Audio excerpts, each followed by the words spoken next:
Yeah. Hi. Sorry, it was terribly busy. I know how you are managing. I don't know how you are managing.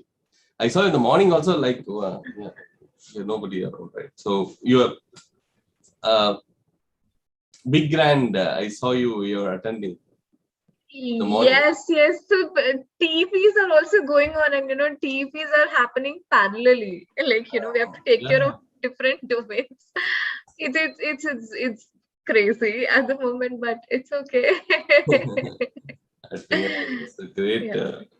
How you're squeezing time. I really don't know. Like now, too terribly busy for us right now.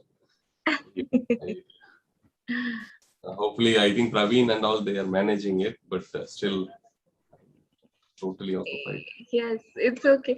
Sonalika, can you make me the host? I see we are still in the practice session. Just make me the host. I'll start the session. It's not live yet, right? Yes, we are streaming it live, but we're still in the green room. I mean, the audience cannot see us at the moment. Right. So, yeah.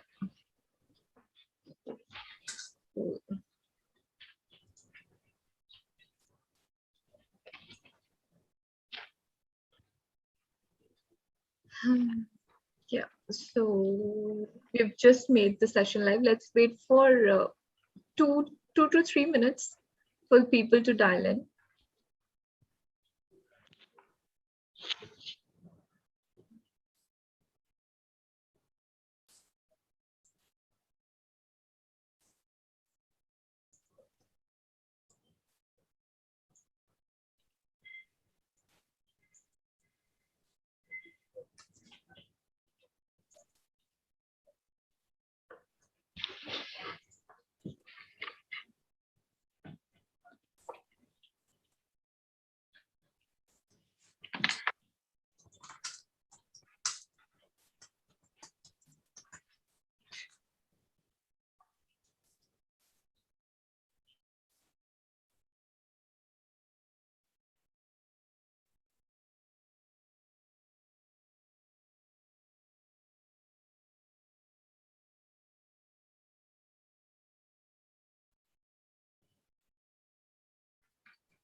Cool. I think we are good to start, Dr. Pathak.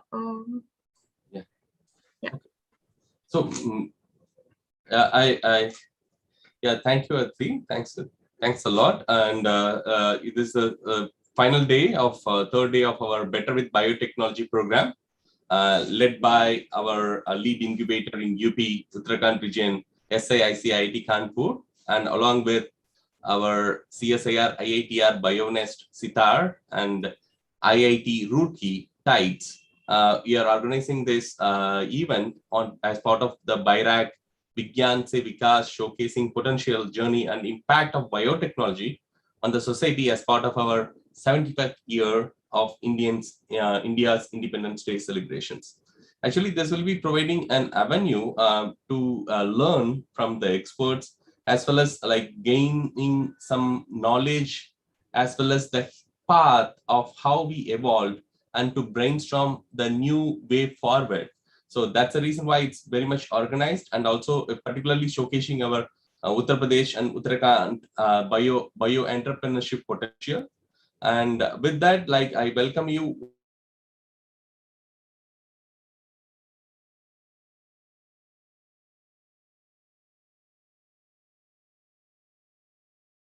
make the proceedings forward. Thank you. Sure, sir. Thank you.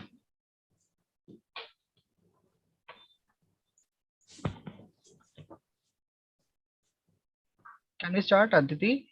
Yes, please go ahead, Dr. Praveen. Yeah, today, as we are into the third day of our 3 days program, so we have a keynote speaker, Dr. Rishi, with us. Dr. Rishi is the industry principal, digital health transformation at Frost Sullivan. So he did his MBA in healthcare administration management from Indian Institute of Health Management and Research Center. He has spent his experience of around 15 plus years in healthcare, consulting across payer, provider, pharma, and licenses. So his experience in healthcare operations, strategy counseling, go-to-market strategy, health analysis, peer benchmarking, and other digital transformation experiences are also exemplary. So with this very short brief introduction, I would like to invite Dr. Rishi to take up the keynote session, please. Yeah, thanks, Praveen. Thanks a lot for that brief introduction. It's a wonderful pleasure to be a part of this panel discussion today, which is focused on celebrating and acknowledging the contribution of biotechnology to Indian economy as Azadi Ka Muhurat. So really super excited. I think you've already made a brief introduction of myself, just to reiterate. So I'm Dr. Rishi, and currently I'm working as an industry principal with the Frost & Sullivan digital health practice, which sits under the healthcare and life sciences practice at Frost. So in my prior role, I have been working as a pharma consultant with IQVIA as a senior manager, wherein I was leading a global team of consultant and analytics to deliver engagements related to clinical R&Ds and commercial due diligence. And prior to IQVIA, I was part of the Big Four consulting firm, PricewaterhouseCoopers, wherein I was working as a management consultant, as the industry advisory, and was leading a strategy and research team across US and EMEA regions. So really excited and part of this panel discussion today, focus on the biotechnology and the emerging role of digital in the overall digital transformation that we are going through. So even before I start, what is the role of digital health and how we have been navigating through the challenges that we have faced, in the last year due to COVID, and how the industry has evolved, from that COVID to some of the innovative business model, which is focused around consumer to business, or which is direct to consumers. So what we have seen that there has been a lot of transformation in terms of the business model itself, wherein the traditional models of B2B or B2C has now been kind of taken over by the C2B or direct to consumer platforms. And we have seen a lot of digital startups and new joint ventures entering into the healthcare domain within the new platforms, which is focused around the patient centricity and the consumer centricity. So one shift that we have seen in the last 1 year, wherein the focus has actually shifted from the physician centric to the consumer centric. So what we see is that consumer centricity or the consumer driven healthcare economy takes the center stage, and all these innovative business models or the innovative ROI streams which are created by the provider and payer are focused around the same. So let's take a step back and look at what happened in the year 2020, right? What was the landmark event? What took off in 2020 and what took a hit in 2020, right? So the year 2020 will be remembered as an unforgiving but transformational, right? The COVID-19 pandemic was the landmark event that changed the course of the healthcare delivery. As I just mentioned, the traditional healthcare model, which was more around the B2B and B2C, has completely transformed to consumer-centric, which is consumer-driven, and more around the direct-to-consumer platforms. What we have also seen that non-traditional healthcare players have kind of completely transformed and disrupted the market, and the consumer demand for convenience, transparency, the consumer demands for personalization of the healthcare and the accessibility has kind of increased manifold in this pandemic time.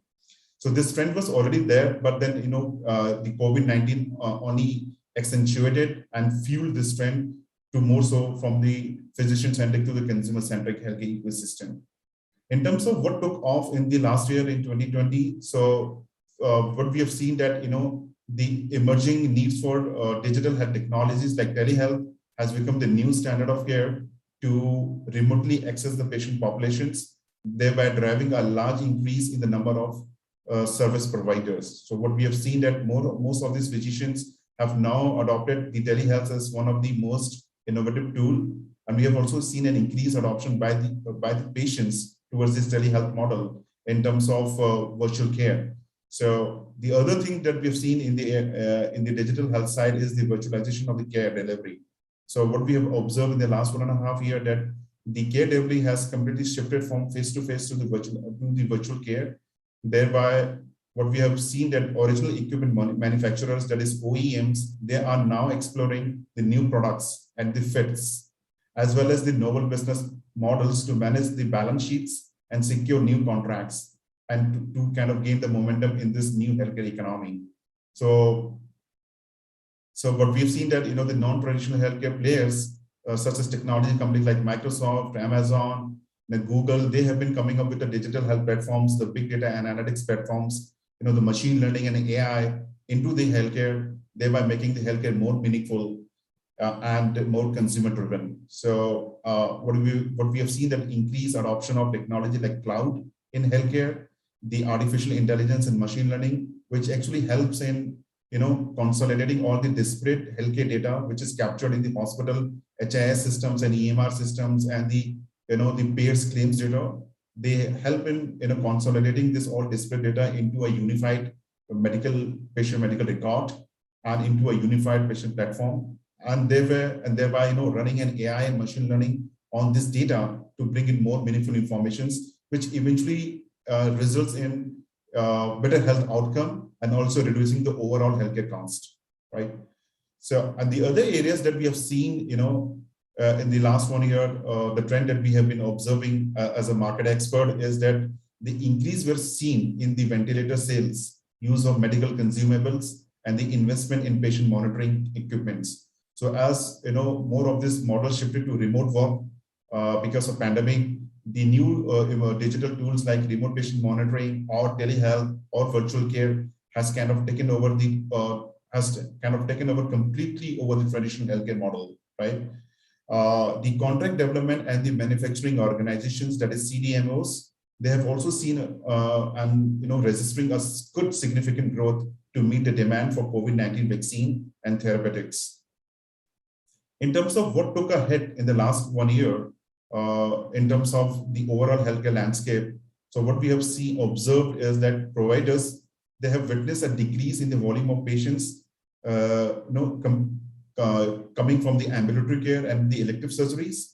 Just because of the pandemic, most of these elective surgeries and the ambulatory care surgeries or the ambulatory visits were kind of cancelled or they were deferred, and thereby this impacted the providers' ROIs and the overall revenues. Yet they experience an unprecedented strain on their emergency and the high acuity units because of the high number of the COVID cases occupying the emergency departments. But we have also seen that the sales of the capital-intensive medical devices and the imaging equipment declined considerably as hospitals assigned their budgets to manage the COVID-19 patient flow and focus on digital transformation rather than anything else as a part of their digital strategy and as part of their business strategy goals. Other than that, what we have seen that several clinical trials which were put on hold as social distancing norms entered the picture. The market saw a recovery of these trials with the increased applications of remote patient monitoring tools. So most of these pharma companies, the big pharma companies, which they were running the clinical trial, the traditional clinical trial models, which is based on patient recruitment in the hospital setups, it took a hit because of the pandemic, wherein they really faced a lot of struggle in kind of recruiting these patients at the hospitals and going along with the clinical trials. So most of these clinical trials models took a change in terms of moving from the traditional healthcare, traditional clinical trial model to a virtualized clinical trial model or a decentralized clinical trials. And few of the digital tools which accentuated this entire process is like digital, the remote patient monitoring tools and telehealth, which actually help in patient recruitment for this clinical trial and and running this and for the successful run of the various therapeutic clinical trials that pharma companies were actually running through. Other than that, few of the challenges that was faced by the global healthcare industry in 2020, including Indian healthcare ecosystem, was delays of elective surgeries. As I just mentioned, significant decline was seen in implant and surgical consumable business. Right, it took really a bad hit there in terms of revenues. The temporary trade restrictions, a temporary ban on exports from India impacted the formulations and leading to drug shortages because India is one of the leading suppliers of APIs, that is active pharmaceutical ingredients. And just because of the ban on the trade, the APIs export from India really took a hit, thereby resulting in overall formulation of the drug and drug shortages. But we have also seen that the shortage of ventilators and test kits, resulted in a lot of mortality and morbidity. The inability to meet this, surge in demand for ventilator and patient monitoring kits impacted the business revenues and also the patient lives. What we also observed in the last 1 year is that a reduction in purchase of medicines with 8 million fewer patients interacting with the physicians, prescription rates and the drug sales have both drastically dropped. And the delay of product launches like patient enrollment issues and the inability to engage patients virtually and manage them in a real-time delayed product launches also took a hit. And in educate virtual care such as telemedicine was under-penetrated, and it became a big obstacle in the patient support during periods of the lockdown. Eventually, but we have seen that almost a 400 increase in the telehealth adoption in the last 1.5 years, a technology which was a kind of a underdog technology which was already there, but the adoption rate was really, really low. But thanks to pandemic that it actually accentuated and fueled the adoption of telehealth along technology which was already there in the healthcare ecosystem but underutilized.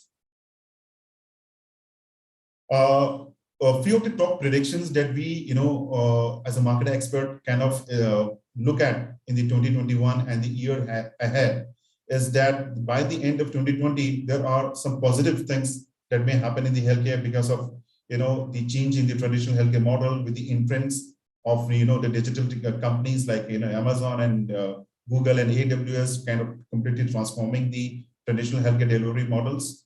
So what we predict is the globally, approximately 35% of the patient interaction will go virtual, as the physician will no longer be the automatic first touch point, wherein telehealth taking the central stage.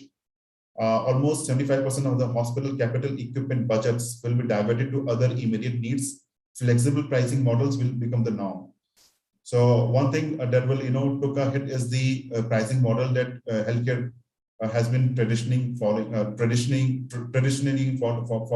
right? It will kind of move to more of a flexible pricing model, or maybe a consumption or a what do you call it as a subscription-based model, the way we have in the other industries like Netflix or your aviation and other industry, wherein they follow a very flexible kind of pricing model. The same kind of service model will also follow through in the healthcare as well.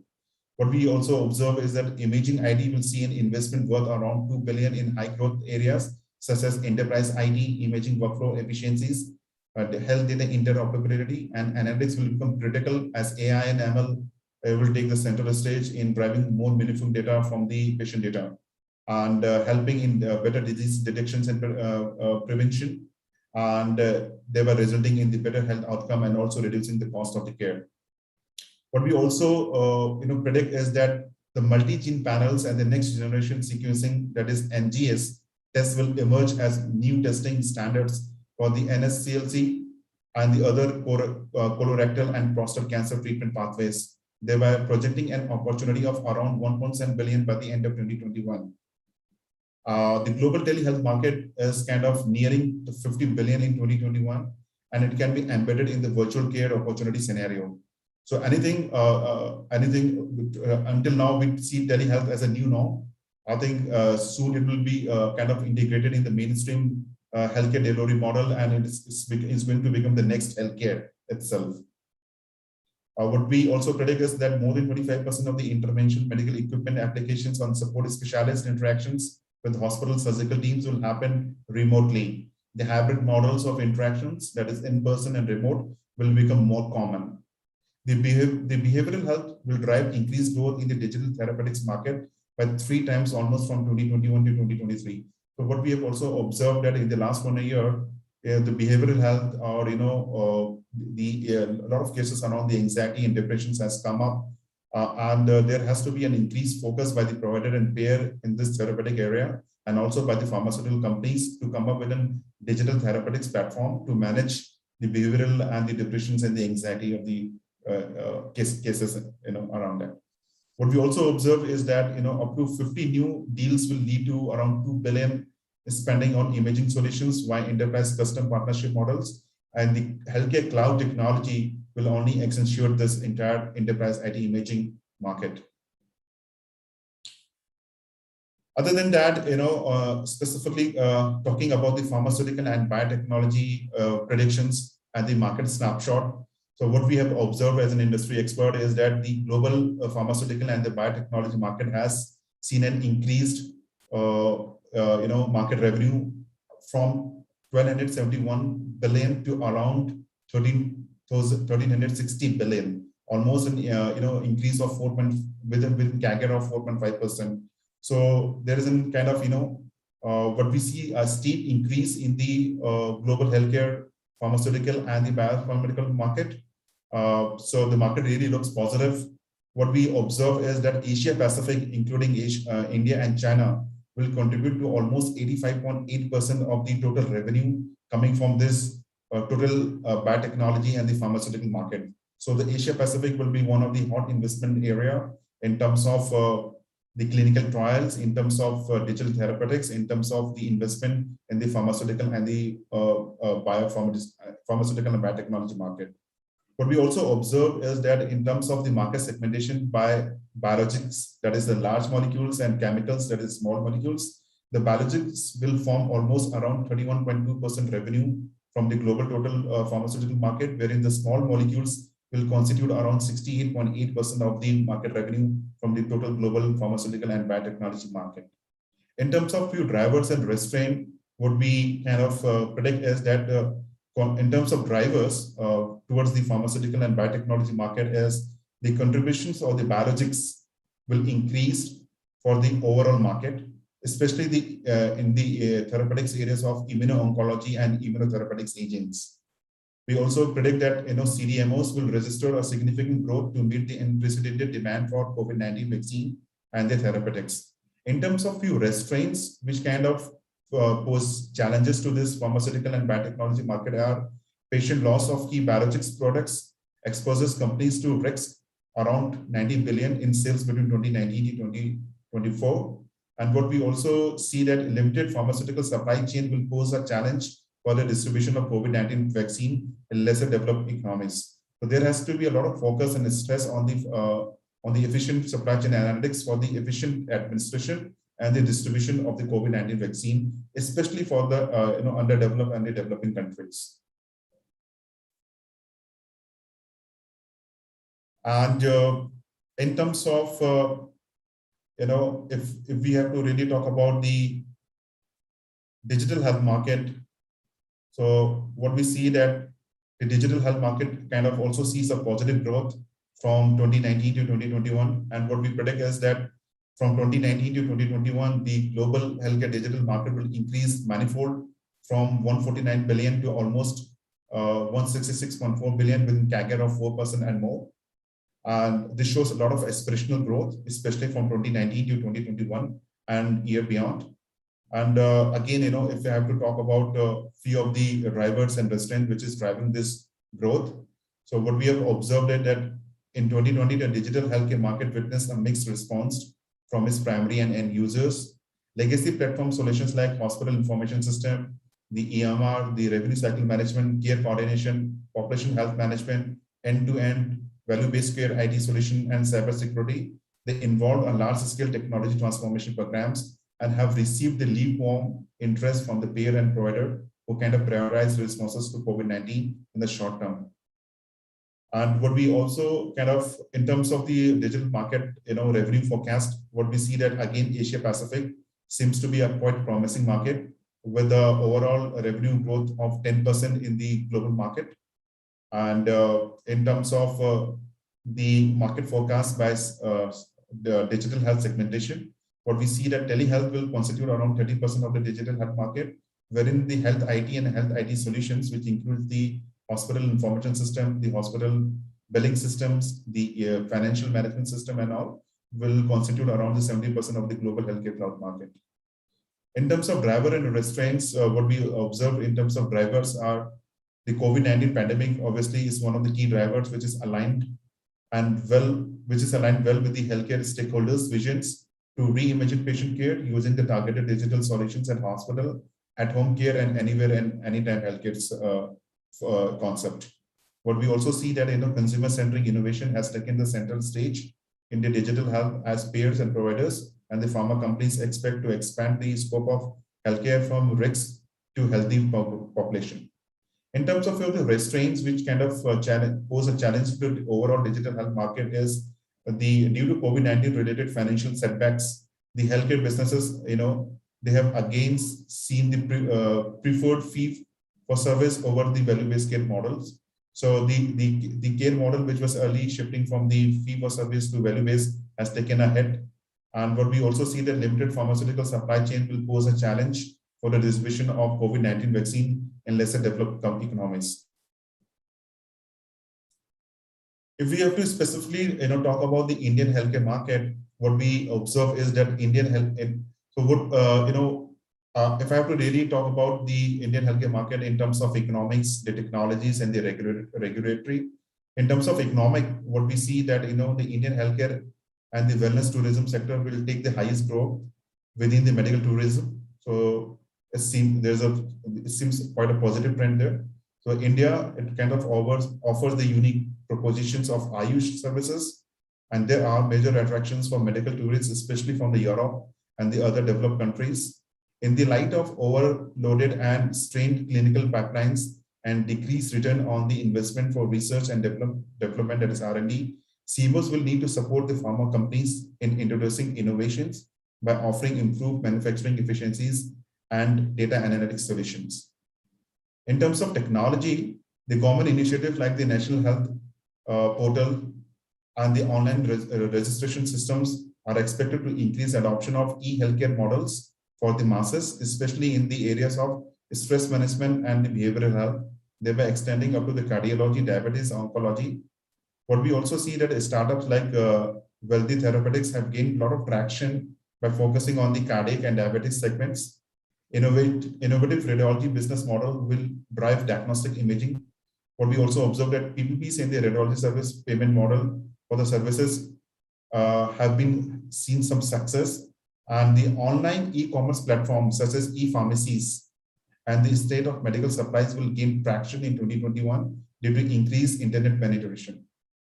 In terms of regulatory, what we see that drug prices control will remain a major concern in 2021.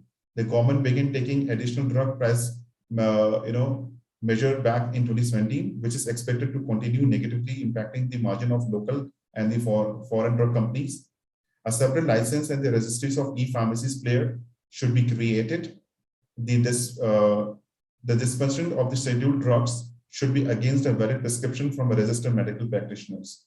So what we see that the platform like e-pharmacies will gain a lot of momentum. What we also observed that digital health platforms like Doctor on Demand or Nurses on Demand or Home Health, that will gain a lot of momentum, because eventually most of this care will not be driven outside of the hospital boundaries at patient home. So what we observe as a trend is most of these healthcare services will move out of the hospital brick and mortar system to the patient homes, and the at-home healthcare economy will take a boom in the next 2 to 3 years. And the technology companies like the big four technology companies and the other digital startups have a lot of pivotal role to play here in terms of establishing the technology like remote patient monitoring and helping to flourish this model of at-home care.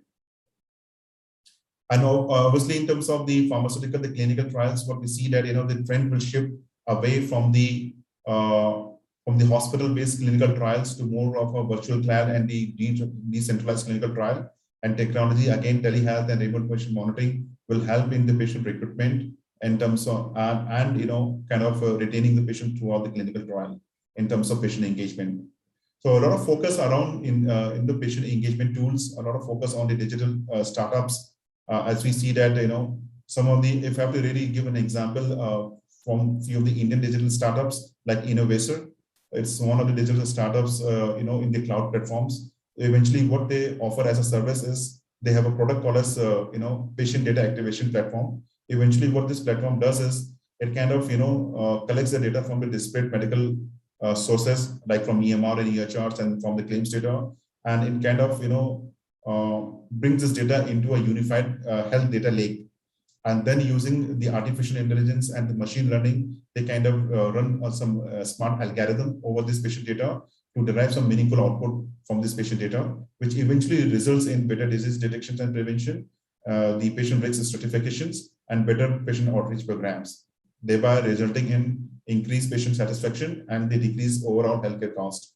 We also see that the consumer shift, the shift in the consumer demand.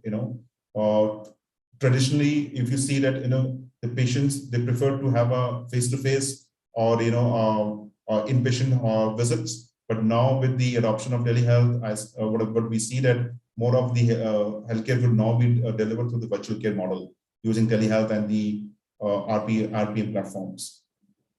So yeah, I mean, these are the few things that we observe.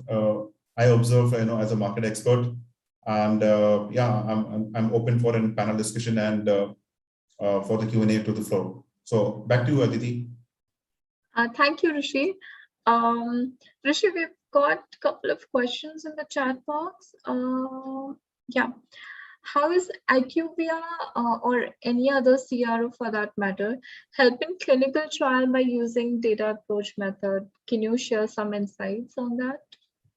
Yeah, surely. So when I was part of IQVIA, I'm not anymore with the IQVIA. So what we have observed that IQVIA, they have a very interesting innovative model. So as I told earlier that due to COVID, a lot of clinical trials which were there in the pipeline took a hit because the pharma companies, they were facing challenges in terms of patient recruitment, and most of these hospitals, they were actually had their bed reserved for the COVID-19, right? So there were a lot of patient deferment and patient dropout rates. So eventually what they did is they adopted the technology platforms like telehealth and remote patient monitoring in terms of patient recruitment. They kind of shifted their entire clinical trial model from the hospital-based clinical trials to decentralized or virtual clinical trials. So eventually the patient doesn't have to travel to the hospital. Patient just by sitting at their home, the trial medication were dispatched, kind of direct to patient model. So all the medication kits, all those clinical trial kits were dispatched to the patient homes, and using the telehealth and the remote patient monitoring and sensors and medical devices, we were kind of, the IQ was tracking all those clinical trial outcomes in terms of collating all those data and reporting it through their ePro and eCRO platforms. So that's how that IQVIA managed in terms of running the clinical trials and making sure that the industry doesn't take a hit because of this pandemic. Okay. Another question, how can a startup approach you to get some consultation and planning about their go-to-market strategy and other early stage operations? Sorry, Aditi, I didn't get this question. Can you please repeat it? Yes. So the person wants to know if a startup wants to get in touch with you to seek your consultancy or advice on early stage operations and go-to-market. So what would be the best medium to get in touch with you? Surely, so Frost and Sullivan, they have a very collaborative platform. So we have our commercial team, we have our sales team, we have our consulting team. So eventually, it's just a standard process wherein any digital startups, if they want to have an engagement with us, they can open an RFP and we just get into a scoping call and we just discuss the business case, and our sales team pick up the initial discussions with the client, and then it goes to the consulting teams in terms of what is the business statement, what is the business problem, what the client is actually looking at. So yeah, I mean, it's just a start with an initial discussion with the commercial team led by the consultants and the experts. Cool. So thank you, Rishi. I hope some of these startups. Surely, we are eager to collaborate. So we have been the consulting partners for all big technology companies, including Google, Microsoft, Amazon. And in the last 1.5 years, 2 years, we have seen a lot of digital startups like Incubation and Care Expert, which are Indian-based startups, have collaborated with us in their journey towards a digital transformation. So eventually, they have a platform, they have a solution, but they really don't know how to take it to the market. What are some of the B2B or B2C platforms wherein they can take their product, how they can glorify their product, or how eventually, what are the competitors, for that product in the market, right? So we eventually help the digital startups in terms of doing the entire competitor intelligence, in terms of benchmarking the solutions, in terms of devising a strategy around the go-to-market, and helping them with the strategy wherein they can take their product on a very strategic roadmap, right? So yeah. Thank you. Praveen, if you're around, can you take the next question? It's there in the chat box. There's someone at the door. I need to take care of that. Yeah, I'll be back in a couple of minutes. Rishi? Cool. Yeah, Rishi, I'll take care. Praveen is also there. Hi, Rishi. Great talk. Rishi, it's a lot of new informations, and your experience is really great. Thanks. So I have a quick few questions in my mind. Like, who are the competitors? Competitors in India or in abroad? Like, what maybe in abroad, maybe already this kind of platforms exist, right? Right. So in India, we don't have any such platform. Yeah. So what I would say is that, because I really don't track Indian market very closely. I track a global market. But in terms of the platform, which I was just speaking about, the on-demand platform, or the D2C platform, or the consumer demand platforms, which is taking the central stage, right? I mean, just to give an example, wherein we have been working very closely with few of the companies in terms of devising their strategy as to how they can be more innovative in their day-to-day approach, and how they can be more innovative in reaching out their consumers where they are today, right? So eventually, what we have seen that, with the remote work, most of these companies are actually focusing around the D2C, that is direct to consumer,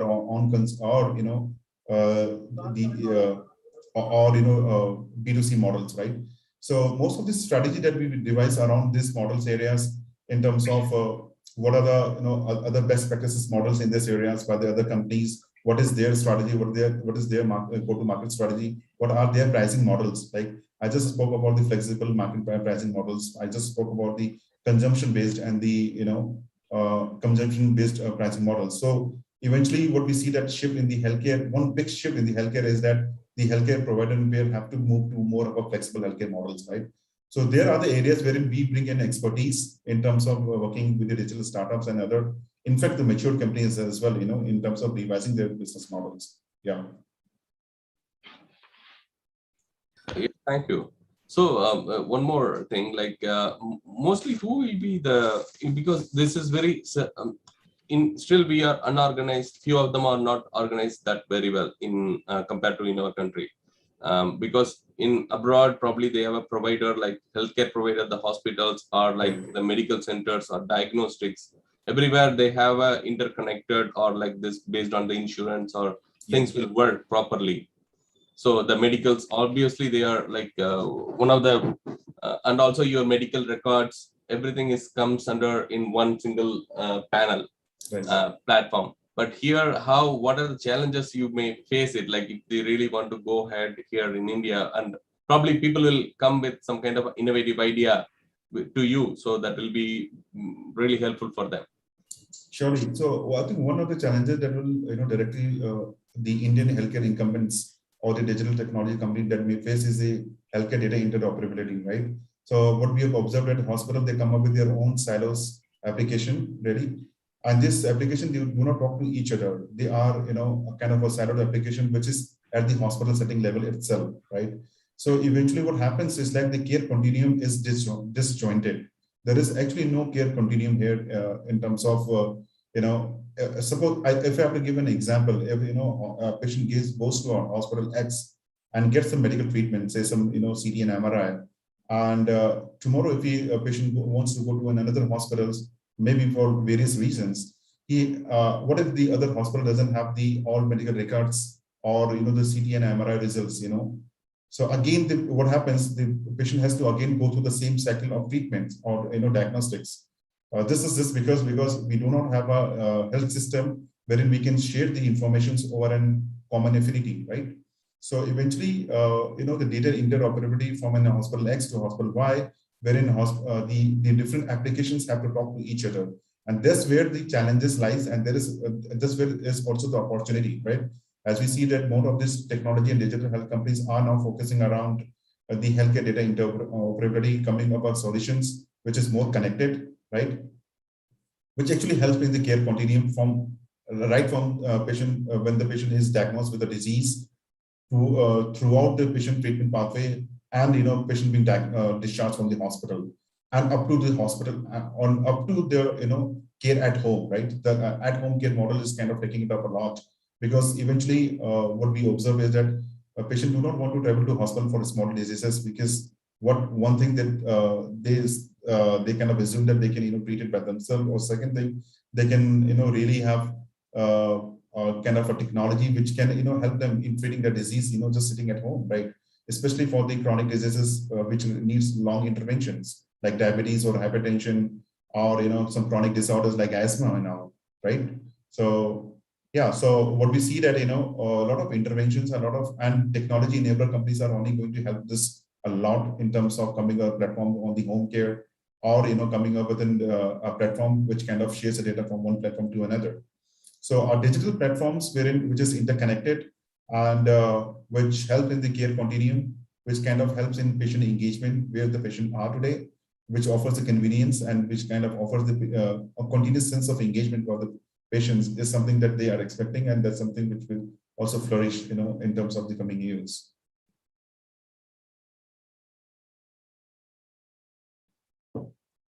Back to you, Pathak. Thank you so much, Praveen. I am here. Yeah, we have one more question, but it is slightly, almost all it is answered, I think. What about your thoughts about the current usage of healthcare payer provided data, such as EMRs, pharmacy prescription, and insurance records, according to the India healthcare digital ecosystem? So yeah, I think that's a great question. So I think I already covered this in brief, but I just for the sake of answering this question. So what we see that most of this data are logged in the vendor mechanism. So the patient data is really logged in the EMR and EHRs, and we are not able to drive the meaningful results out of this data, right? So I was just speaking about how we can move this data to the cloud, right? Because eventually moving this data to the cloud will help us, one, to achieve some of the meaningful output of this patient data in terms of better disease detections and preventions, in terms of patient risk stratifications, in terms of better IT resource planning, and also the medical equipment planning, right? So what we see that we are using a lot of healthcare applications, but then the real world data which is actually generated from these applications are not being used in a meaningful way. So one of the focus areas that Indian healthcare systems, or specifically the providers, they have to kind of focus upon is coming up with platforms, maybe the big data platforms or big data analytics, wherein they can move all this data into a common infinity, and they can create a health data lake out of it, and then running AI and machine learning, right, algorithms to kind of derive a meaningful output of this data. This will actually help in kind of attaining the quadruple aim of healthcare, which is improve patient outcome, reduce cost of care, improve patients and physician engagement, and also the kind of enriched patient experience, right? So that's what we are looking towards, and that's what this digital platform can help us. And we have seen that there is a lot of intervention of the healthcare cloud eventually in India. The platforms like software as a service and platform as a service and infrastructure as a service, the leading healthcare cloud providers like Google, Amazon, IBM, and they're just to name few, right? They are now kind of reaching out to the healthcare incumbents, both providers and payers, with their cloud technology solutions, which will actually help the provider in gaining the business agility. One. Second thing is the data security, right? A lot of this data is actually stored in the on-premise data centers, which actually pose a lot of risks for cyber security, right? For cyber incidents. So what we see that moving this data onto the cloud will also offer enhanced data security and compliances. One. Second thing is also it will help in the data interoperability part of it. Third thing, these cloud vendors, they offer capabilities around the artificial intelligence and machine learning. So again, using this cloud native solutions like AI and machine learning, we can bring a lot of meaningful insights of this patient data. And fourth thing is eventually it helps in the overall cost reduction for the hospitals, right? The hospital really then don't have to manage their patient data because it's all moved to the cloud. And what we have observed that, when you compare the costing of on-premise data centers versus the cloud data center, all on-premise data center is much more costly to, maintain. And most of the times what it does is it takes a lot of the stress on your IT team to manage these on-premise data centers, wherein this cloud, when you move this data or migrate this data on the cloud, this is all managed by the cloud vendors, right? You really don't have to put all your brains into that. In fact, the provider and payer, they can get free from this administrative and the non-clinical work and then focus more on the clinical pathways, innovative clinical pathways. So these are some of the benefits of adopting the technology like cloud and AI and machine learning, and moving this data into a common infinity to have more meaningful output and achieve the quadruple aim of the healthcare.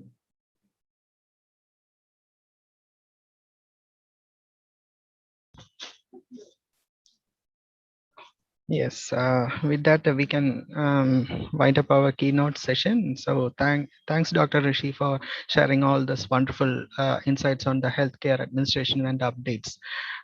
Yeah, thanks a lot, Dr. Rishi. Thanks, Praveen. Thanks, thanks to the whole panel, and it's a wonderful pleasure to be part of this panel discussion. And I really look forward, collaborating further in the near future. Thanks again, and have a good day. Sure. Thank you. Thank you. Can we move ahead with our next exciting session, that is a fireside chat with the established entrepreneurs. So we have Dr. Roop Bhushan Kalia. So Dr. Roop is over here. Yeah, he is over here. So Dr. Roop, he's the founder and director of Veerbhadra Implants Private Limited. So he's a kind of a physician who is sharing his perspective about biomedical implants and the current scenarios in the Indian perspective. So over to Dr. Roop. Hello, good afternoon, everyone. I'm Dr. R.V. Kalia. I'm a physician at AIIMS Rishikesh. I'm basically an orthopedic surgeon by profession. And it's been an interesting journey over a year. I'm thankful to Tides for having given me an opportunity to speak on this kind of a gathering.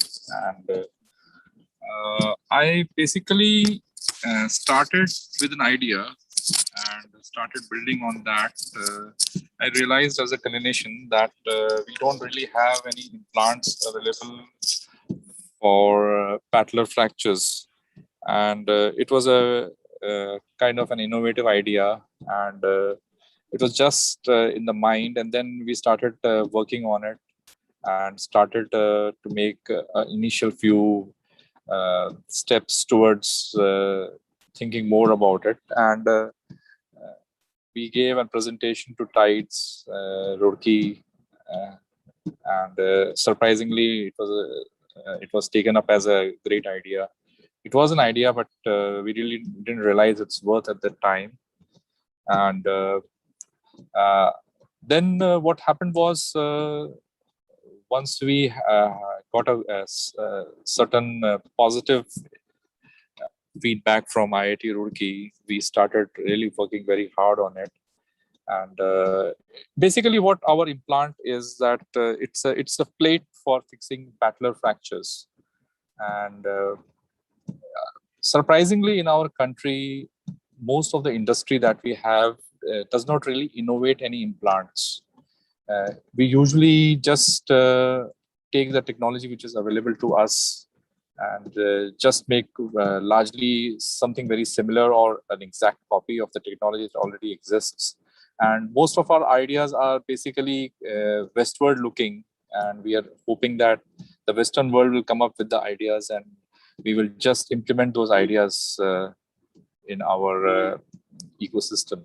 So it was a very different kind of a journey for us.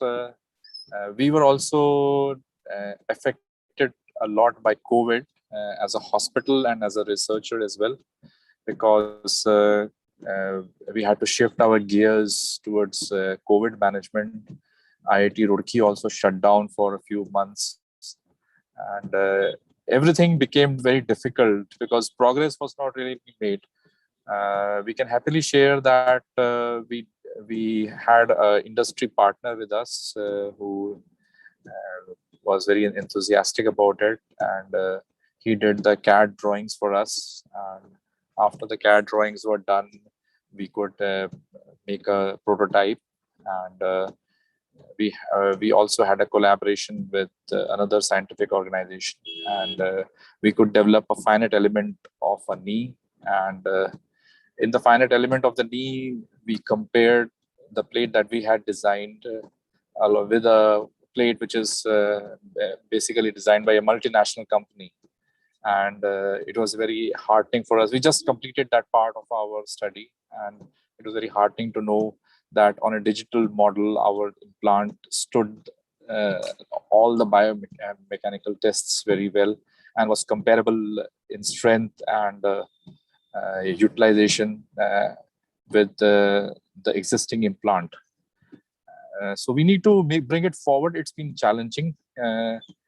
Now we need probably to do a biomechanical research on a cadaveric model. So it's a very different kind of collaborative research in which inputs from the mechanical engineering department of IIT Roorkee, AIIMS Rishikesh, the anatomy department of AIIMS Rishikesh, which will provide us with the cadavers, would happen.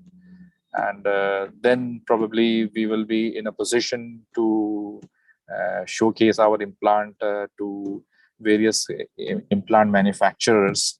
The whole vision of our company lies in bringing out new technology in biomaterials, especially for orthopedic use.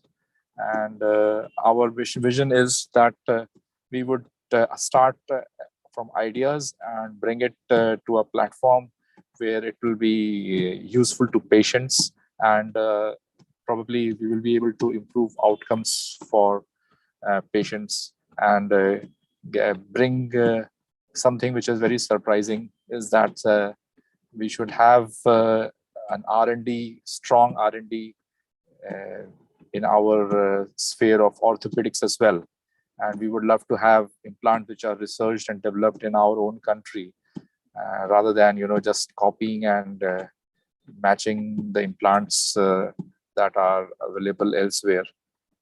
But yes, challenges remain because we are a very price-sensitive market. Most of our patients are very poor, and because of the poverty, the prices of implants in our country probably do not really cover the R&D costs that we have to undergo for rigorous testing and clinical trials. However, we are still trying our best to get the approvals from the regulatory bodies at the right time. And then probably next year, we will be launching our first implant and to the Indian market. And it's going to be a long road ahead because acceptance is also going to be an issue. We will have to go ahead with a lot of marketing strategies as well.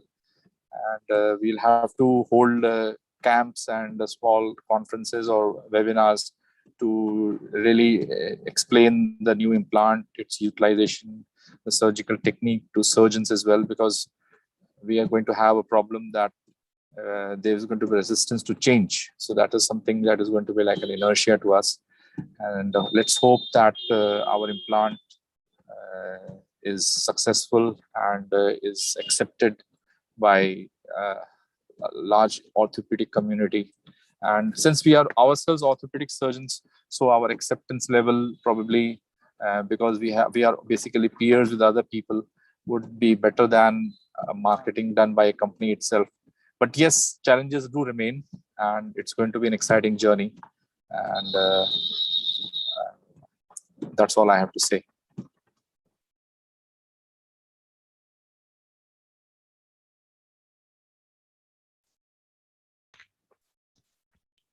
Thank you, Dr. Roop, for sharing your thoughts. And Titi, do you have any questions? No, we'll circle back with the questions after Ravi has spoken. Praveen, if it is okay with you. Sure.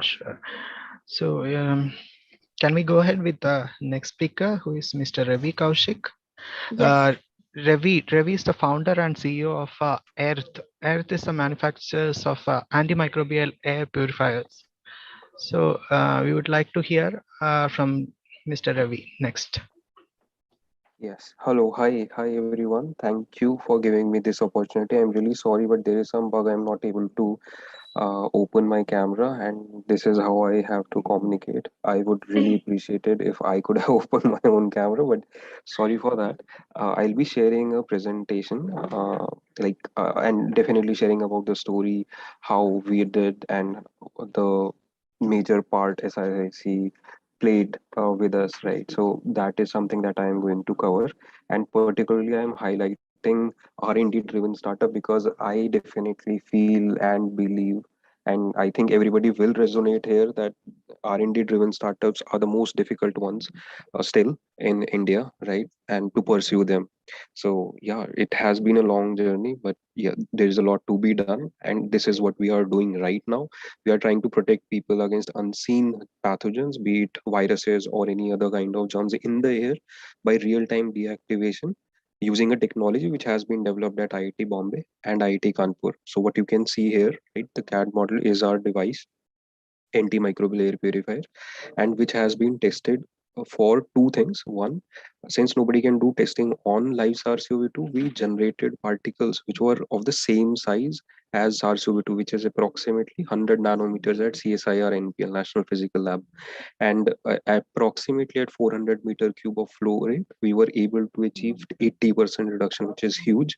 Just consider, we are trying to see the, if for the worst case scenario, that even if a single viral particle can roam around, how much can we decrease that, right? So this is the extreme and the worst case scenario that we've tested for. Then second type of testing we did was, just imagine the room where you are sitting in. We aerosolized very fine water droplets which had microbial contaminants in them, and then saw the reduction of microbes from the air itself, right, at NABL Accredited Lab, which is Wiki Research Analysis Center. We were able to achieve 99.99% reduction in 10 minutes. And these are some of the deployments that we have done. Till date, we have more than 80 deployments. And because of the work that we have been doing, definitely we are trying to make as much as impact that we can create at very short span of time. We have been able to get in some of the premium news channels like Aaj Tak, NDTV, TD News, India Today, etc. And this was a very proud moment for us, being an R&D driven startup and being endorsed by a professor, by a scientist, right? And that too, director sir from IIT Kanpur. So that was huge and a very privileged moment for us. And our customers have, some of our customers are Stockholding Corporation of India.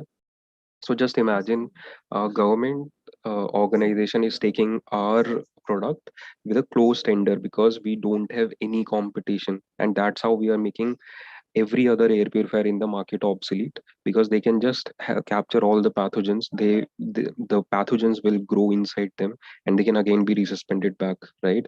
Uh, and this is how we are trying to make ourselves as the leader in air purification deactivation. We have deployed our unit at DST, Department of Science and Technology, SIDBI. Schindler Elevators is one of our clients, Mantralaya, IIT Kanpur, and just 2 days back, we have deployed our unit at ONGC. this is how actually it started, a very vague kind of model, and this is how it turned out to be. It took a very long time, but yeah, it feels really good how an R&D driven startup is kind of progressing. And yes, we have done a lot of lab work before actually getting into a space where we do actual fabrication, so that has helped us a lot. In particularly in supporters, SIIC's contribution has been like at the utmost importance. DSSC from IIT Bombay, this ICT school for entrepreneurship. Again, I got my fundamentals. I did my minor in entrepreneurship. That really helped. There's advocate Mr. Ashish Gupta, and he handles being a startup. Just imagine there is one company who is handling our entire portfolio for patents and trademarks, right? So you can just imagine there are people out there who can support you, like SIIC, Mr. Gupta, DSSC, Social Alpha, which is an arm of Tata Trust, and DST, Andhra Pradesh MedTech Zone. So why I'm telling you all this is because there are a lot of people out there who are there to support us, right? It's just that matter, are we able to show them the vision that we envision, right? So yeah, I've filed two patents. Just now, I've filed third. I've done my minor in entrepreneurship from IIT Bombay. I was selected as EIR, entrepreneur in residence, kind of dream job for everybody, where you don't have to report to anybody. You can do whatever you want at Social Alpha. I was selected as Perch Fellow at Birac and got APIA, Asia Pacific Innovation Academy scholarship for 100%.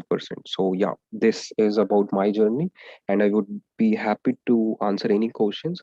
But yes, the vision that we have is we envision a world where citizens can live without the fear of unseen these viruses, right, ruining our livelihood or our lives.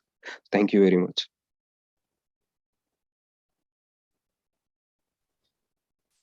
Thank Happy you, to take Ravi. any questions. Yeah, you can stop sharing your screen. Okay, sure.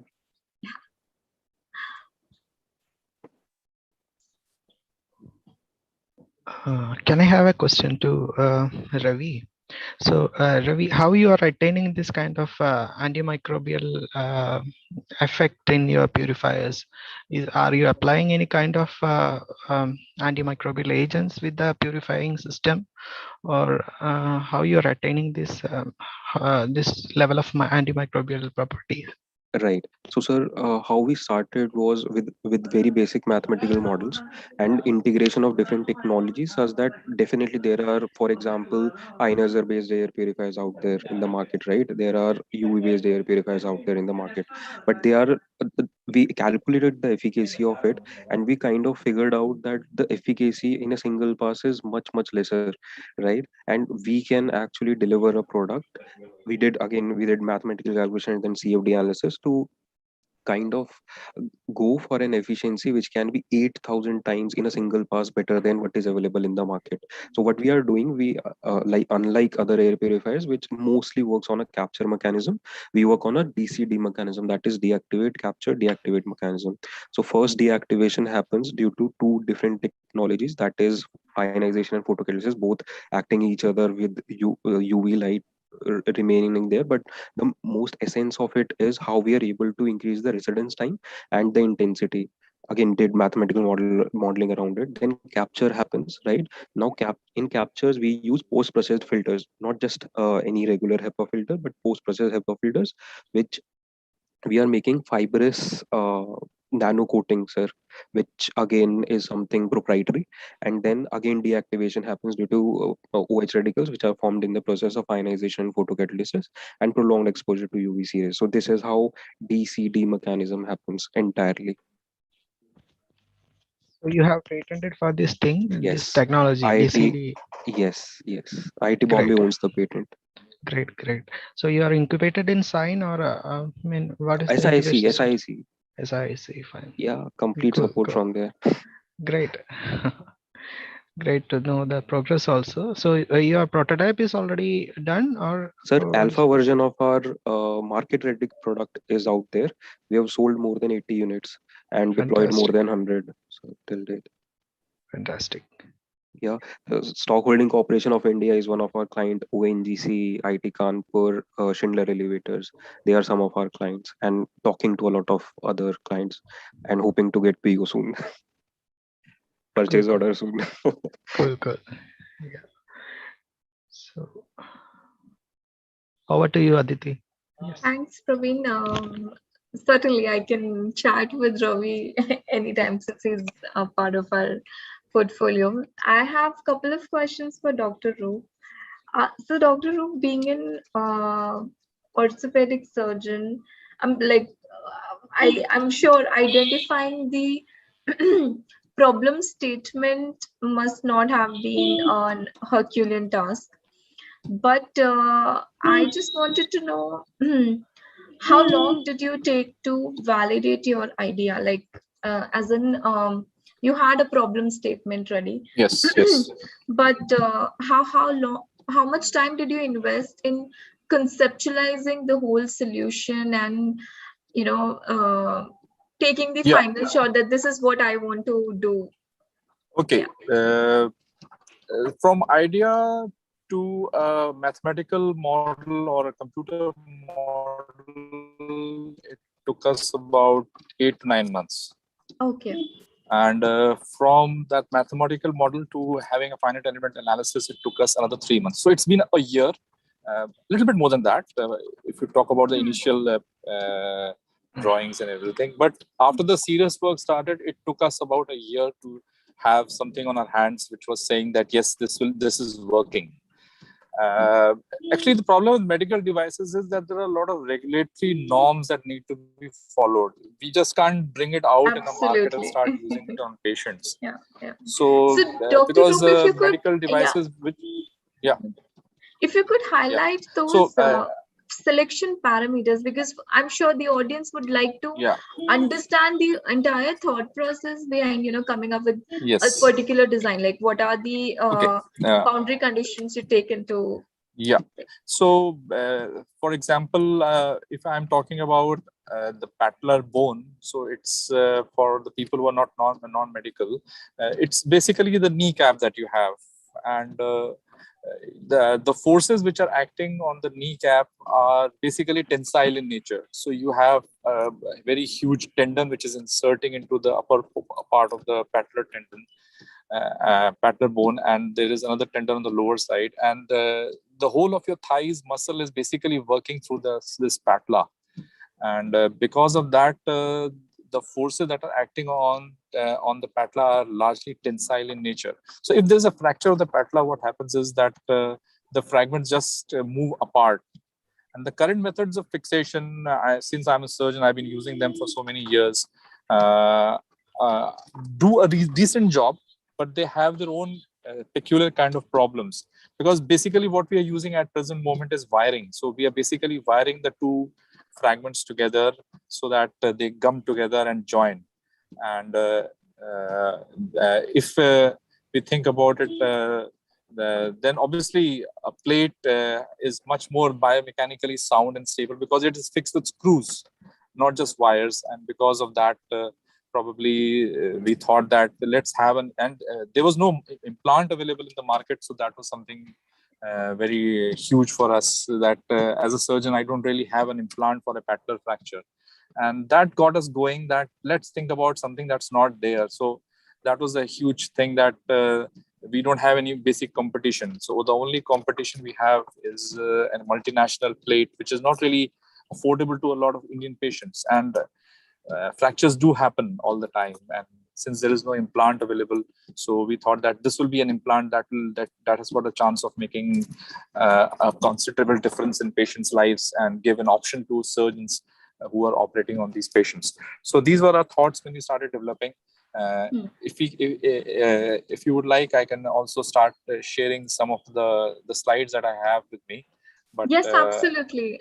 Yeah, but that can be after 5 minutes because I am traveling at this moment of time. Oh, okay. I have to open my laptop.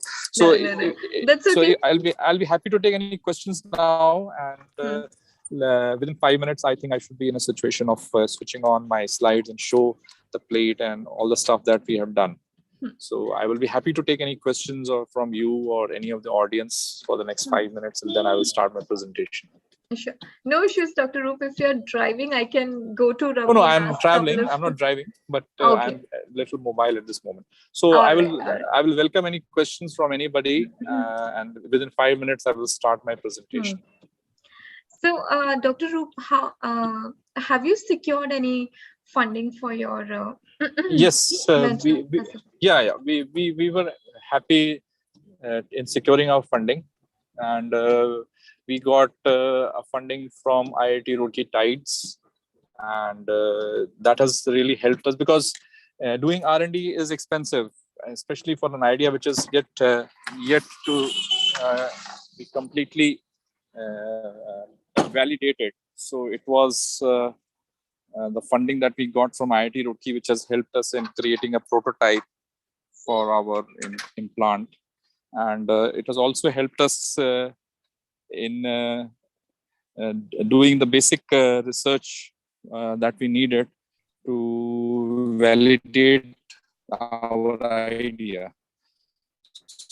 So it's been an interesting couple of minutes. You can understand what we have achieved till now, and it can also guide other people in the sense that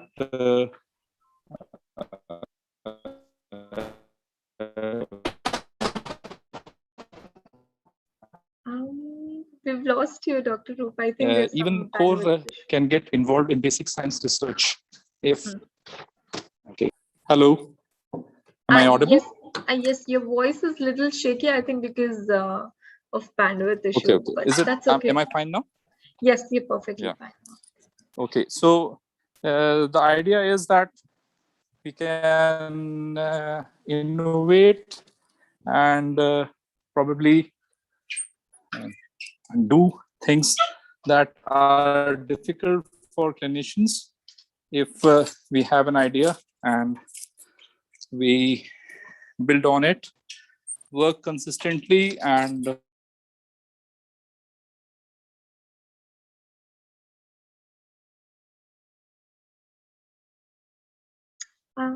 Okay. I think we have lost Dr. Roop.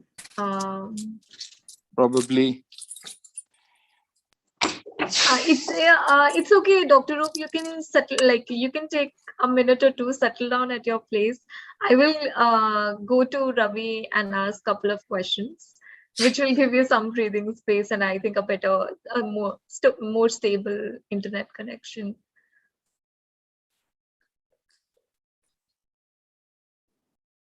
I'm okay with that.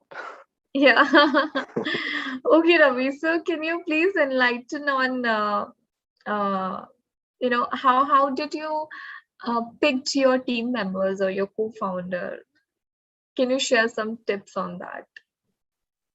That's the most challenging thing, and still I'm struggling with that. But I'm it's trying. okay. Maybe then you can share what not to do while Right. setting up your team. Yes. So it's a circular loop kind of thing, right? Because in R&D driven startups, you want people who do have a lot of technical knowledge, right? And then their expectations would be in terms of the position, and monetary returns would be really high, and you being a startup cannot do that, right? Then ESOP becomes one option, which can be really handy, but at the same time you have to have that cliff period in place and all of that. So ESOP for me till date, I have not used that option because people join me, right? This is how it has worked for us. People joined our company as an intern mostly, right? And then we figured out who are the ones who are doing it good. And sometimes it happened that one of our intern came to us and said, I want a permanent job with you. So that was great, right? Somebody and a girl asking, demanding a job as a marketing head. So we gave then her the permanent position. Same thing happened with another person, a girl again, who is has done her bachelor's in mechanical. So you can just imagine motivation she would have in the beginning itself, taking mechanical. Right? And then she kind of joined us and worked really well, although we were working remotely because of this pandemic condition and all. So after which we offered her a permanent position as product developer with us. So this is how things are happening with us. Slowly and steadily people are coming up, but yeah, it took us a very long time. And these two people we kind of figured out of at least 30, right? So you can just imagine the ratio. So how much time we have to invest, and then the result. But I'm really happy with the people that we are getting and the team that slowly and steadily I'm trying to build and building.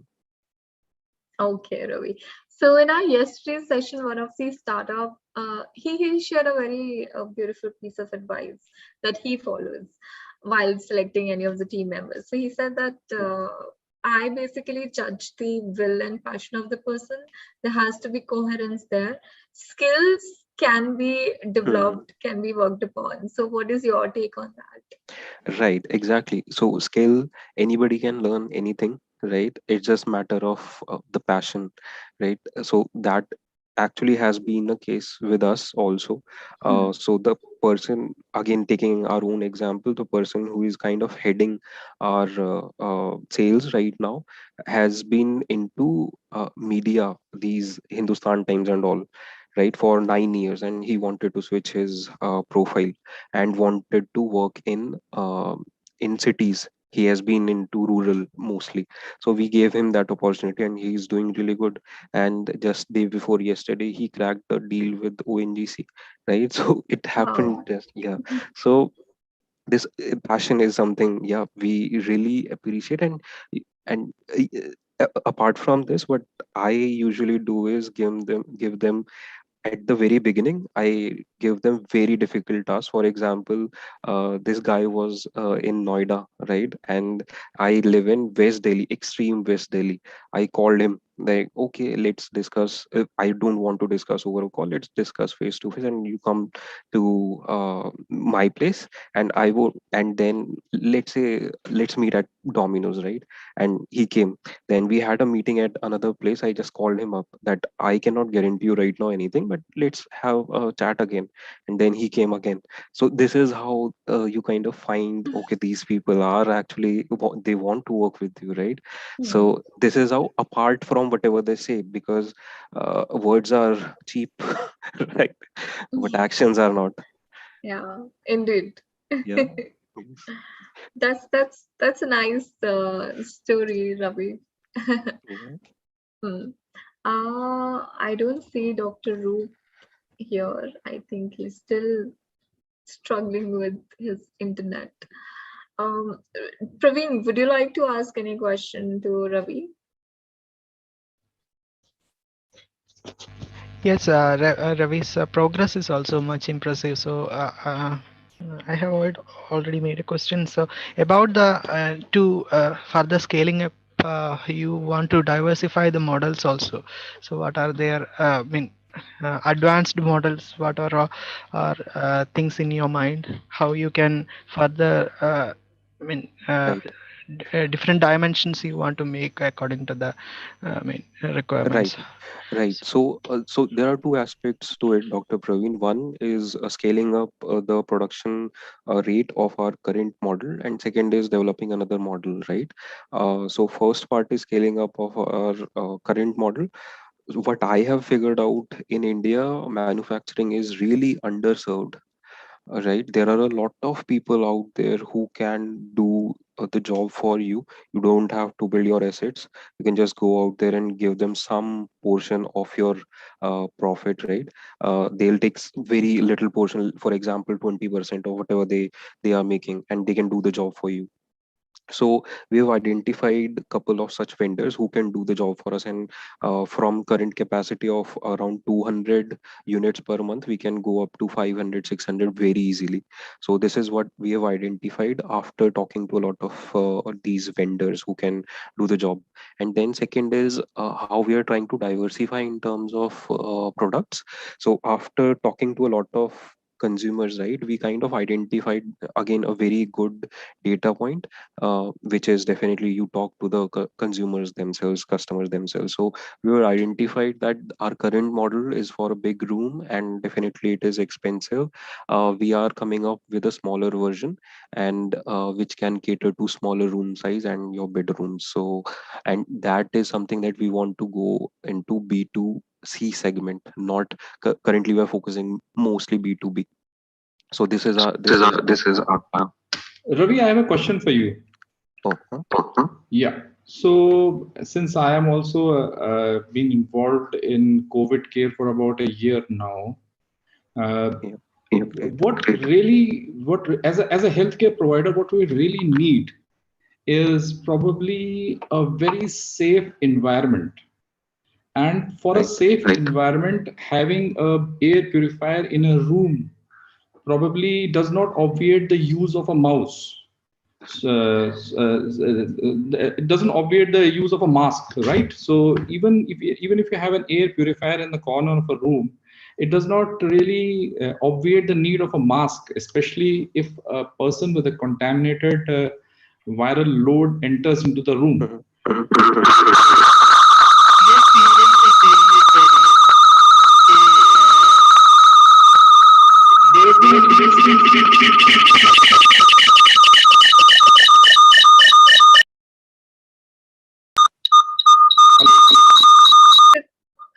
Actually, Right, sir. Dr. I Kalia, get your point. I get your point. Yeah. actually, Dr. Kalia, you've dialed in using two devices which are in close vicinity. So you need to log out from one of the devices and stay connected from the other one. That's why we are facing this echo. Right, right. But I get your question and would be glad to answer. So first is like never ever any organization have said that if you wear a mask, you will be protected. If you wear a mask, others will be protected from you. This is the exact and correct statement by WHO, by CDC, or whichever agency. So wearing a mask definitely doesn't protect me. Definitely gives a very false sense of protection. Now, coming to the problem, let's say this meeting, if this meeting were to happen in a closed space, and if let's say I were COVID positive, with time the viral load in the air is going to increase, right? And after a certain point in time, no matter if everybody is wearing a PPE kit, they will get infected because all of them have their limitations. As I've told, masks do have a very stringent limitation to them, although we do have false sense of protection when we wear a mask. Then what we our motivation has been, we should be able to reduce the viral load from the air real time in real time and continuously, right? So there are two solutions right now which people are using. One is huge UV lights being used and second is fumigation. Now problem with both these solution is they will be used before our meeting, let's say imaginary meeting of ours, right, before our meeting or after our meeting, right? However, the transmission will happen when we are having our meeting, right? So that's the contradiction. So masks cannot protect you, protect will definitely will protect others from you in case you have COVID or any other kind of disease. UVC and fumigation do, never ever they work in real time and continuous basis, right?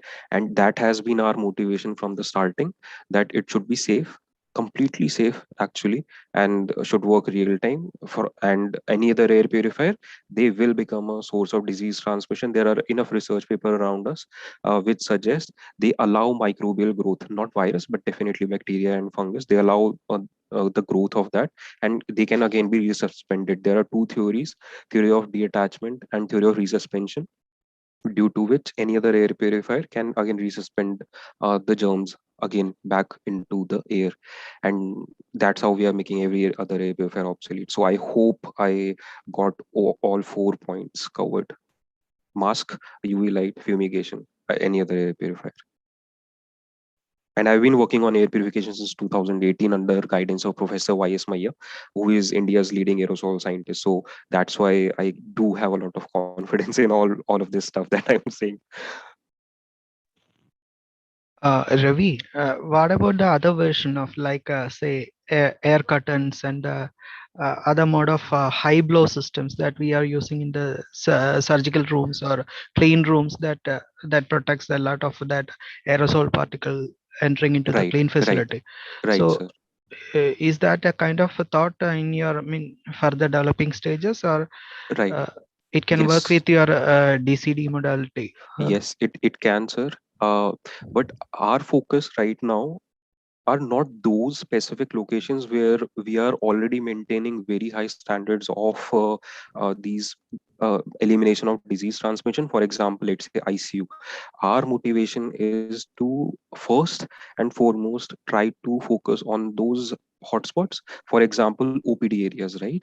They there is where people will come of all kind of disease together and will get infected, right? And there we don't have such kind of systems what you are saying. So this is where we want to start with, and then expand to, sir, what you are saying. And maybe I'll be in touch with you and you can be our mentor and guide to support us in that direction. Sure, sure, sure. You are always welcome to have an interaction and further. Yeah, we can work on that aspects also. Great to know about the progress. And Aditi, yeah, Yeah. Thanks, Ravi. I think, Dr. Roop, can you try unmuting yourself and see if Yeah. we Can don't I hear have my the clear echo? now? Yes, we can hear you perfectly, Okay. sir. And Okay. you can share your Yeah. screen and show the world.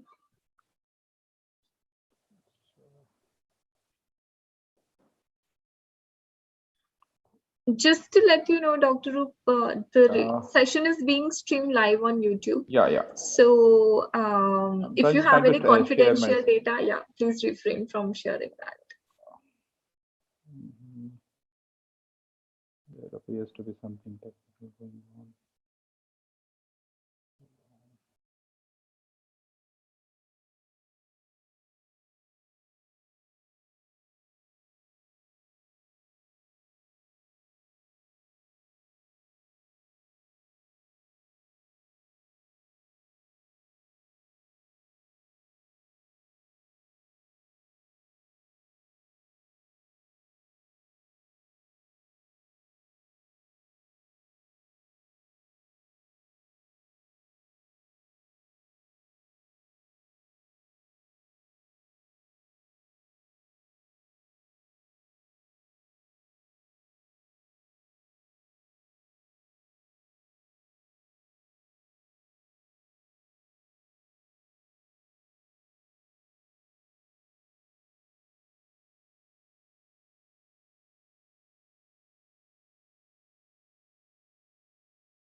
Dr. Roop, do we have a problem here?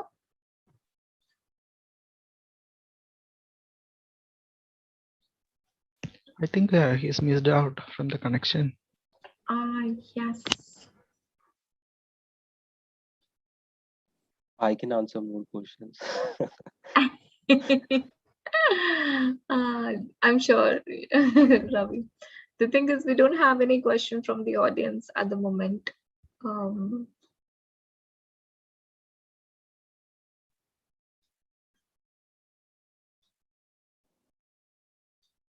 Mm,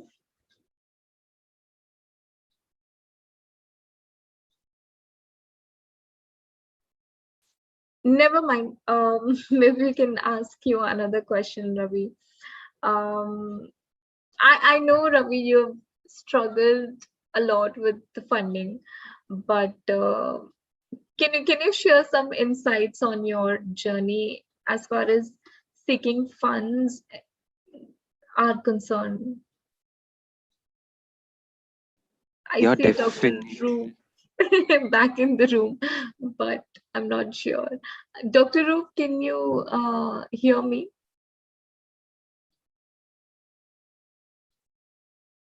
I think his internet is creating issue.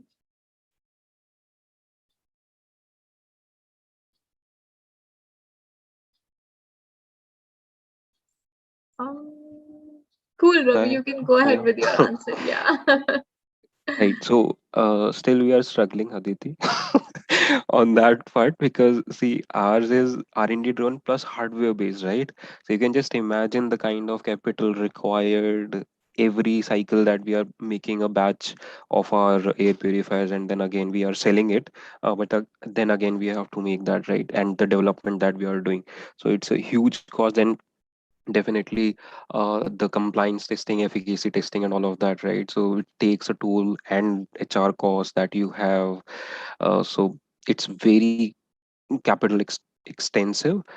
So uh, what I have, I've not relied on these competitions particularly.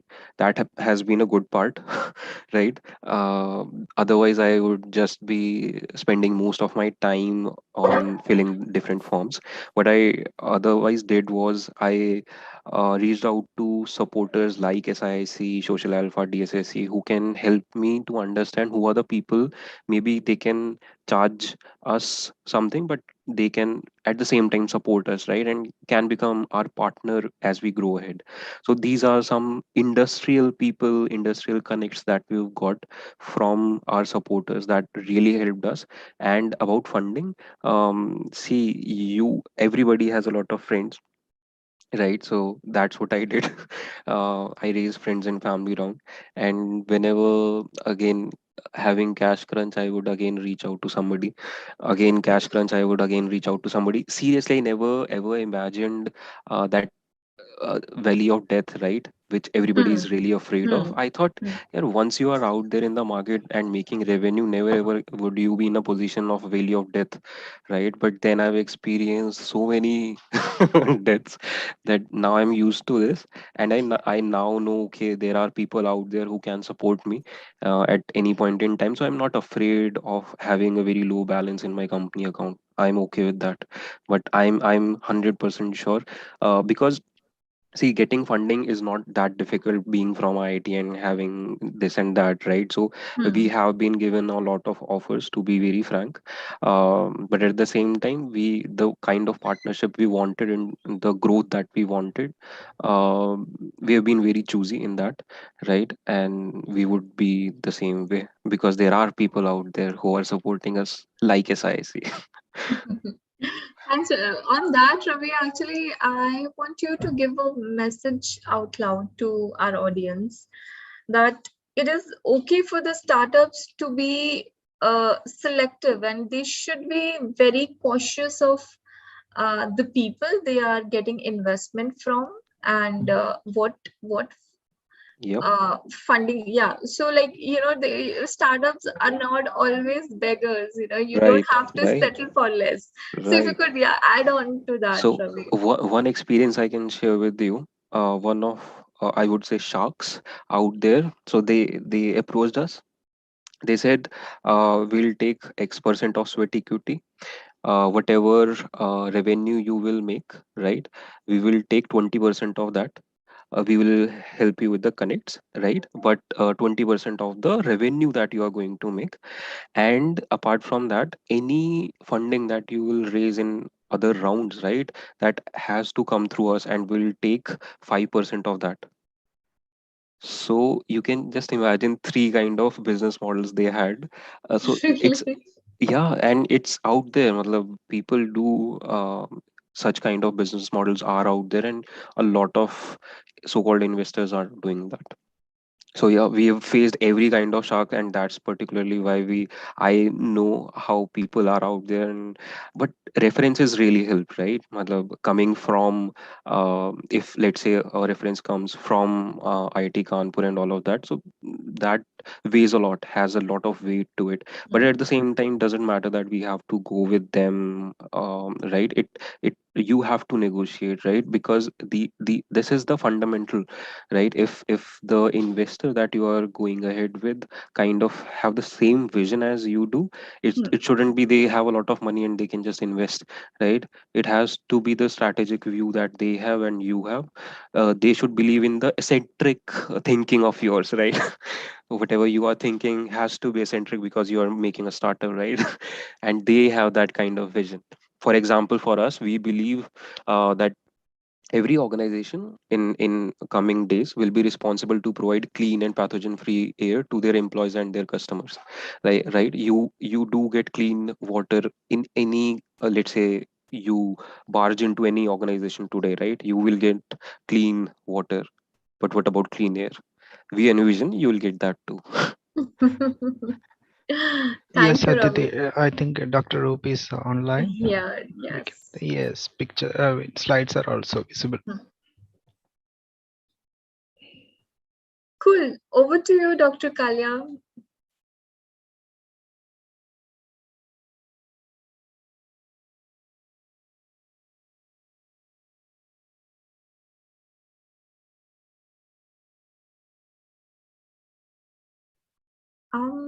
Sir, if you're speaking, you're on mute. Can you please unmute yourself? We can see your slides.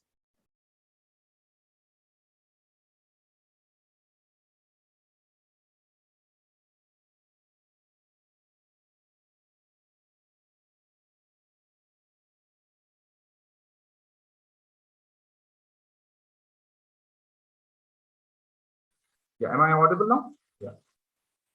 Yes, sir, you're audible. So this was the thing that we did. We found in our clinical practice that about 20 to 30% of our patients with current methods got poor outcomes, and they had knee pain, construct failure. So we wanted solutions so that we can improve upon whatever we have. And there was been a lot of research in the last decade or so in which biomechanical studies have shown that probably plate osteosynthesis is better. And so this is the starting point for us.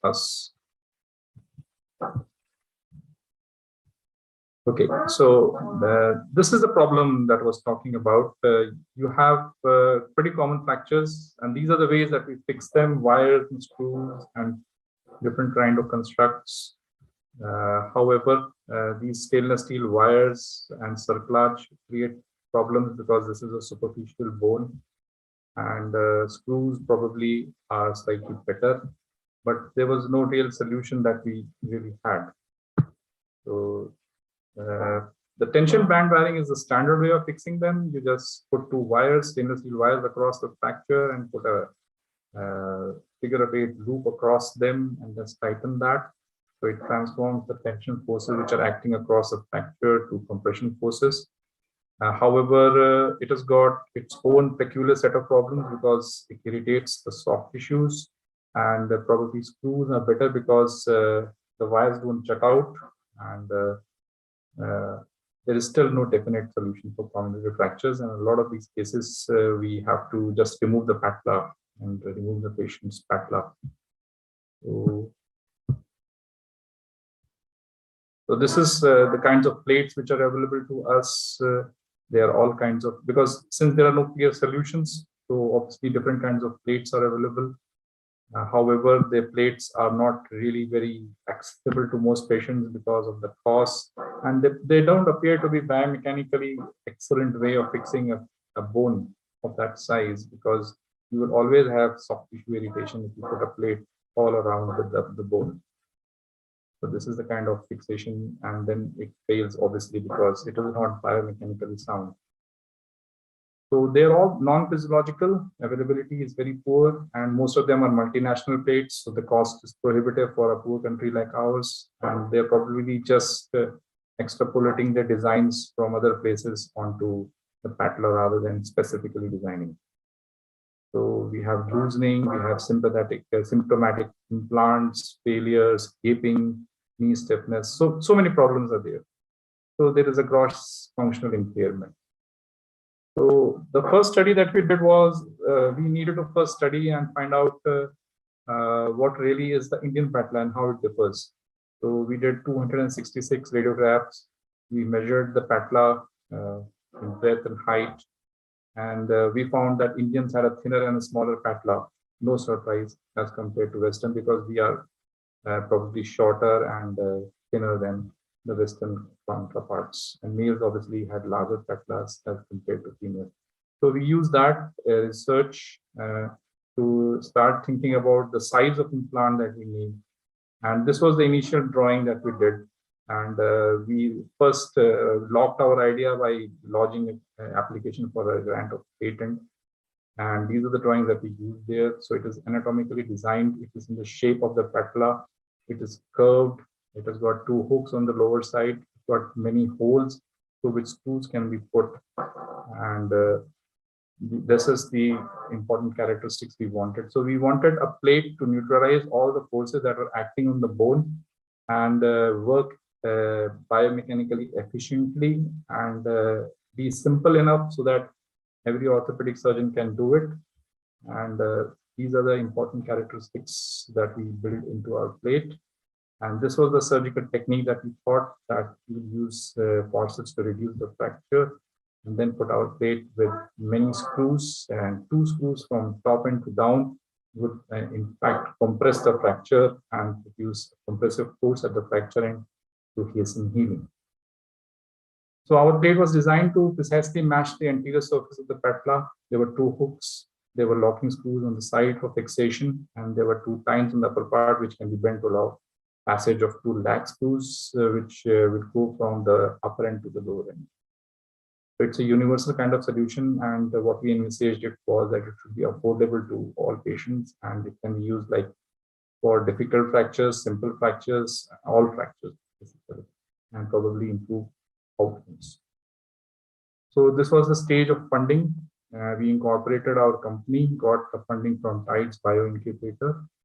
And this was the initial CAD drawing that we did with the help of our industry partner.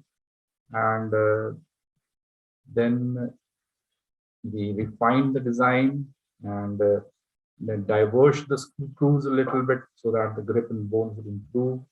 So a lot of things went in. Then we finally created a finite element analysis and put our plate on top, and you can have a look that it looks very nice and conforming to the natural contours of the bone. And then on a finite element of the knee that we created, we implanted the plate digitally. And then finally, we did an initial finite element analysis, which showed that some of the holes that we had devised are acting like stress risers. These were basically meant to capture small fragments, which would probably not be captured by these 2 holes. So we decided that there is some problem here. So we removed these holes, and we found that the hook is also having a lot of stress concentration.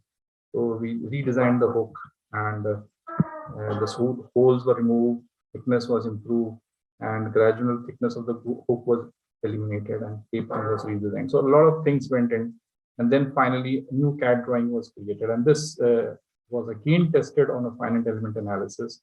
And this time we compared it with a plate which is an R6 plate, which is a multinational company. And you can see that the stresses are very nicely distributed, and there are no red or yellow zones. So it is neutralizing all the forces that we are putting onto it, one misses forces. And these were the early results that we had. We are still working on the data. And this is the first prototype that we could create. It looks a little larger, obviously it's the first one, and now we are working on creating smaller prototypes of this plate and moving ahead and doing it on a cadaveric model. So we have a non-disclosure agreement signed with a private limited company, protocol being finalized, and now we are in the stage of making the different sizes of the plate so that it can fit into all kinds of petla, small, medium, large, probably. And we'll be doing this research with IIT Roorkee, the mechanical part. So the journey ahead, we have already compared and constructed the finite element. Now we are in stage 9, which is the biomechanical cadaveric study. And then as a researcher, we'll be ready to transfer our technology to industry, because this is a medical device and it has to go to a manufacturer first. Only then he can apply for a license for clinical trials. So it's a long journey. After the clinical trials are over, then we can get an approval and then we can probably market it. So the competition that we have are all imported, expensive, not really easily available in a pan-India kind of a presence. So the idea is novel and it is not very difficult to manufacture it. And it can be extremely cost efficient because our R&D is definitely much cheaper than any other R&D. And at a very small cost of R&D, we can have a new implant in the market, which will be a huge thing. There is no clear-cut data about how many fractures happen in India. However, you can estimate about 5,000, 6,000, and probably 20 to 30% of this can be benefited by this implant. So what we're talking here is changing outcomes for thousands of patients. That's huge. And that can be the start. The development costs obviously can be included. There will be very small development costs, and it can be included in the cost of the implant. And after transferring the technology, a small royalty can be taken up from the manufacturer. And our idea is that we should have sufficient funds with us so that we can innovate a few more implants that we have thoughts about and are in the pipeline. We also have a certificate of recognition from the Ministry of Commerce and Industry. And the journey is long. Collaboration is key to success. A lot of effort is required to innovate. A lot of time goes into it. And culminating any idea into reality is not easy. And what we have realized is that forming a team before you start working on the idea is probably the best way forward. So that will be my message to the audience, that form your team of people before you go forward with your idea. The problem that we have faced is that everybody thinks it's my idea. So they think that, okay, it's his idea and we are working on it. So they have to feel that it's their idea and they are working on it. So that is something which was a learning experience for us. So thank you very much from Ian Rishi.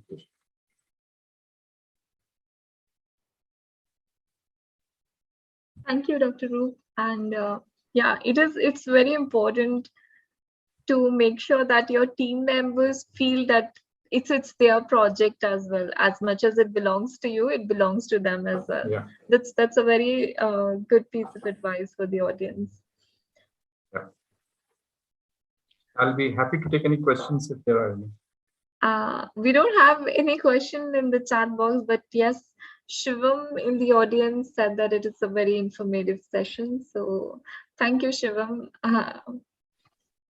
Praveen, would you like to take it ahead from here? Yes, Dr. Roop, it is nice to see the slides as well. So I am basically a biomedical graduate. So biomedical engineering was my PhD.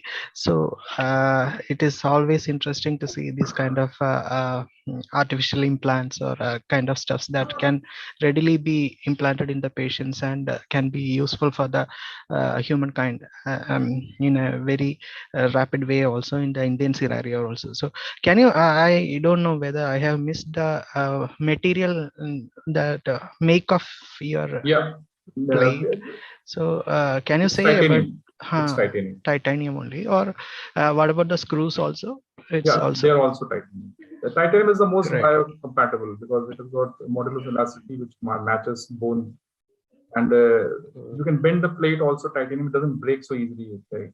Stainless steel has got a little problem that it's somewhat more brittle than titanium. So we have investigated the plate to be in titanium. And since it's a very small plate and very little titanium is required, so the cost doesn't really matter so much. So only matter what is mattering in the currently available this kind of modalities? The cost is high only because it is imported, or the alloys are different, or what is the real most of them are struggle? titanium. Most of the competition also makes it in titanium, and even the screws are made up of titanium. So titanium is a kind of a standard kind of a implantable non biologically reacting metal that we have. The other one is stainless steel. So these are the two things of which most implants are made. Some of the implants are made up of alloys, you're right. Stainless steel also, right? Yeah, but they become costly, and they're a little bit more difficult to manufacture as well.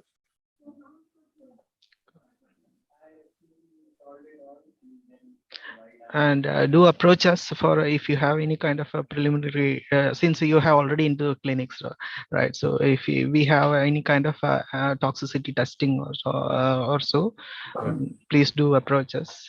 Sure. We can take it up for. Sure. And maybe you can consider applying to Birac's Biotechnology Ignition Grant, Dr. Roop. Since like I'll connect with you offline.